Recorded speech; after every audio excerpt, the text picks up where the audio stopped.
शोभावामरत्यस्य यदन्तकैतत्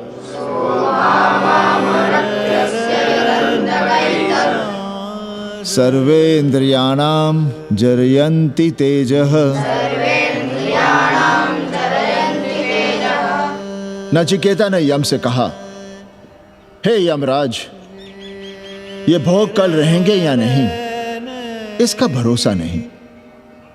भोग मनुष्य को कमजोर करते हैं, इसलिए ये घोड़े, ये नाच, ये गान तुम अपने पास ही रहने दो।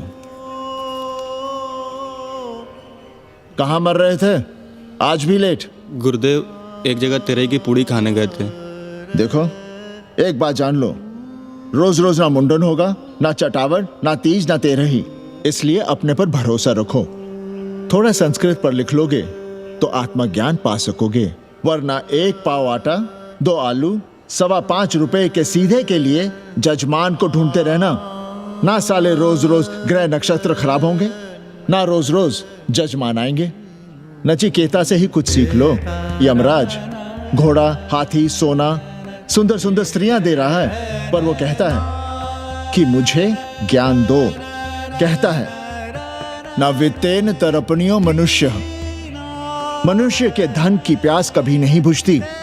और एक तुम हो कि तेरही के भोज और दक्षिणा के लिए मरे जा रहे हो। So, this is your first picnic to Banaras? No, actually second.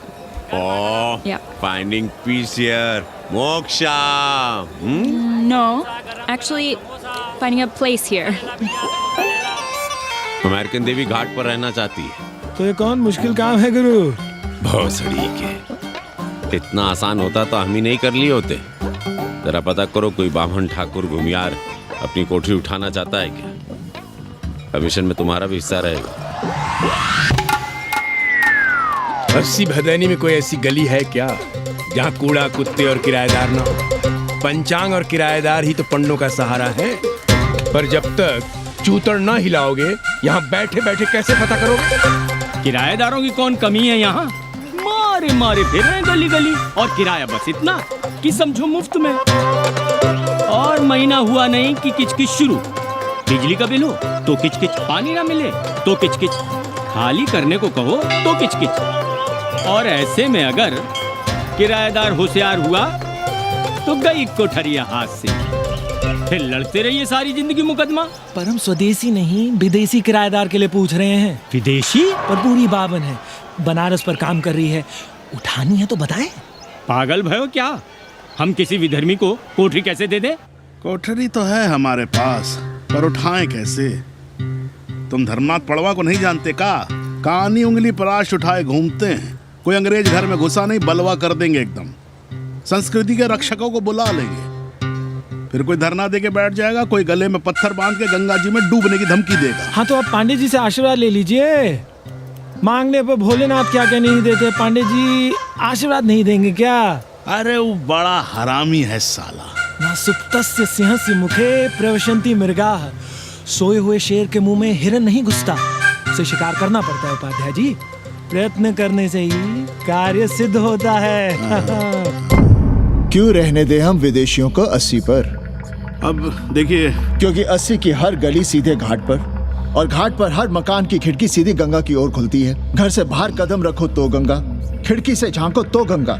यही विदेशियों की आंख की पुतली है। और आप उन्हें ये सुख इसलिए देंगे क्योंकि वे आपको किराया देंगे पर डे के हिसाब से। पांडे जी, 80 पर वे संस्कृत और हिंदी भी तो पढ़ रहे हैं ना? जानता हूँ वे क्या पढ़ रहे हैं, पढ़ें और जाएं। पर 80 के मल्लाक, खटीक और दूसरी जातियां तो उन्हें अपने घरों में रख रही हैं। रखें, उनकी मर्जी। उपाध्याय जी, आप भी जानते हैं जब से ये विदेशी यहाँ आए हैं घाटों पर क्या हो रहा है। और आप चाहते हैं कि जो घाटों पर, होटलों में, लॉजों में हो रहा है, वही अब 80 के ब्राह्मणों के घरों में भी हो। अरे तो हम कौन सा नशेड़ी गंजेड़ियों को उठा के कोठरी दे रहे हैं? कल तक जो बिना गंगा स्नान किए आपके आंगन में घुसने नहीं पाते थे, वे आज बिना नहाए धोए आपके सामने बैठे पड़ रहे हैं। कल आपके चूल्हा चौकी में घुसेंगे, आपके बेटे बेटियों से मेल जोल बढ़ाएंगे, आंख मटक्का करेंगे, उन्हें घाट पर घुमाएंगे, ना जाने कहां कहां की सैर करवाएंगे, आपको छूतिया बनाएंगे। तब आप क्या करेंगे? 3 महीने में हिंदी और 6 महीने में संस्कृत। तब तो हिंदी और संस्कृत को अंतरराष्ट्रीय भाषा होना चाहिए था। लोग कहते हैं कि 80 पर हम बलवा मचाए रहते हैं। भोसड़ी के धर्म भ्रष्ट करो तुम और चुप रहे हम।